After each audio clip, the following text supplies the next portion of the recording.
Ito lang po ang gagamitin. Bosch Relay kasi po power relay. Kaya nga po doon na po nag-derive yung pangalan ng power appliance sa Bosch Relay. Wala nang iba. Like ko sinasabi, hindi kasama signal light, flash relay sir, pwede pa itong isama, pero pwede pa yung busina isama. Hindi po. Ang kailangan nyo lang lagi, makuha nyo yung park light, harap, plate light, tail light, yung existing, meron. Hindi kasama ang brake light, hindi kasama signal light, hindi kasama kung ano-ano pa, fuel pump lahat. Kaya balanse ho tayo sa power appliance method. So ulit.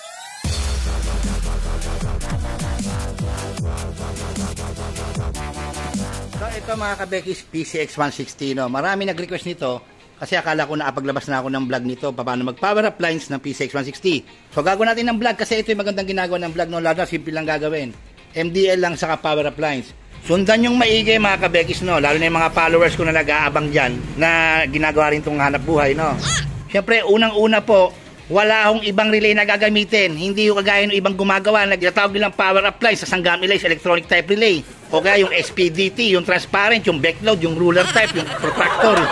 Yung mga relay na kakaiba. Ito lang po ang gagamitin. Bosch Relay kasi po power relay. Kung gusto niyo makakuha ng original legit nito, hindi ko naman siya minamarket. Pero pumunta po kayo sa Shopee ko, meron doon. Nakaset na. Bosch Relay, may ceramic socket, may fuse holder na 15 amp, original po yon. So, eto na, no?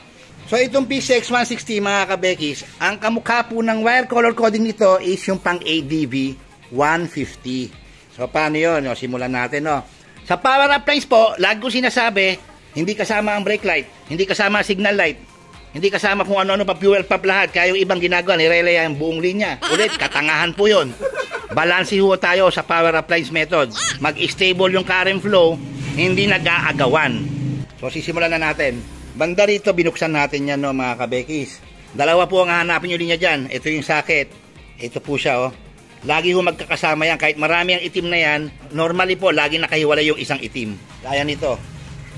Itong itim na to, yan yung nag-iisang pumunta dito. Para sa ito, yung park light nito, yung pinaka-ilaw niya dyan. Napag-on mo ng susi, nakasinde. Ang headlight po naman yan na color coding, pag kinuha nyo, yun para sa supply ng low and high na agad. Ito po yun. Black na may brown na stripes. Wala na pong ibang kakulay yan, brown na yan, okay? Ang gagawin nyo dyan, putulin nyo siya rito. Dalawang yan. Ito po walang patayan na switch para sa headlight park light, no?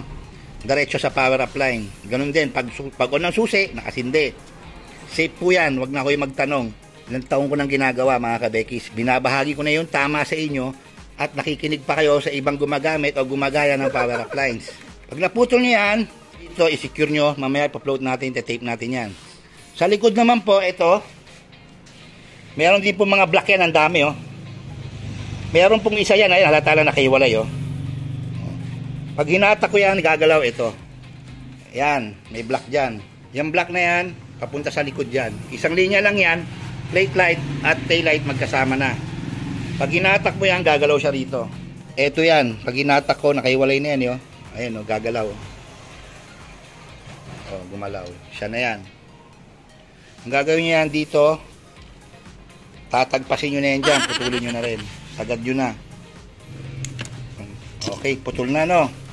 Itong putol na yan mga kabekis, at itong putol na to na para sa headlight, low and high, sa park light sa harap, pagsasamahin nyo yan, magdilinya kayo na isa.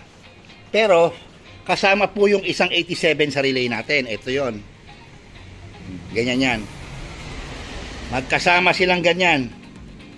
Dagdagan nyo na isang wire, extensionan nyo hanggang doon. Okay, so meron pa itong isang 87. Ito naman po ang pupunta sa common nitong MDL natin. Di may low and high po yan. Pupunta na po yan sa MDL mismo, sa balas. Ganun lang po kasimple yun, no? Ngayon, ito po, dilaw, yan po ang magiging coil natin sa relay kasi negative positive yan. Itong dilaw po, ACC magtatap. Saan po ang ACC nito? Dito po nagtatap sa may blue. Yan, o, yellow na may stripe na blue. Nag-iisa lang po yan. Diyan po kayo magtatap.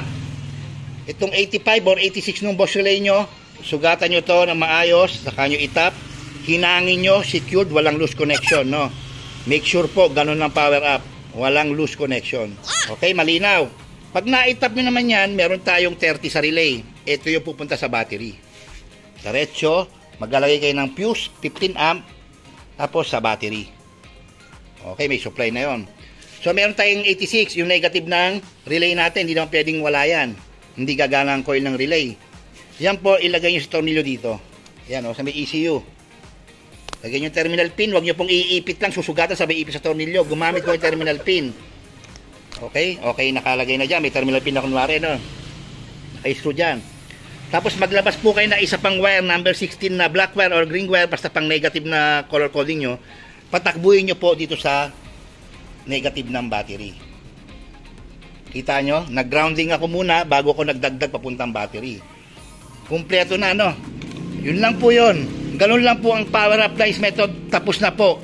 At yan po ay universal sa lahat po ng motor. Kung hindi pa battery drive, ito po ang paraan ng pagba-battery drive. Ngayon, kung battery drive na, ito po yung paraan para mag-stable current flow, hindi mag-agawan. Ang mga kuryente o supply nyo, kung ano man gusto nyo ilagay na additional load. Hanggang 30 amp po, computing nyo lang kung ano ang kaya nito. Wag ko kayong lalagpas doon.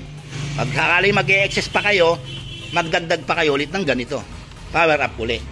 Ganun ulit magiging method. At least hindi kayo magkakaroon ng putang 10 relay. Ang haba, ruler type.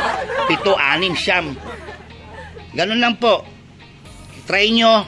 Subukan nyo muna at marami na nakasubok niyan. Kung bago ka lang nakapanood nito, huwag ka na mag-comment boy kasi mapapahiya ka lang. Okay? So yan po. I-wiring ko muna. Papakita ko sa inyo paano ko ni-wiring ng maayos. No? Mga nakabukas na yan, ibabalik ka sa dati. Okay?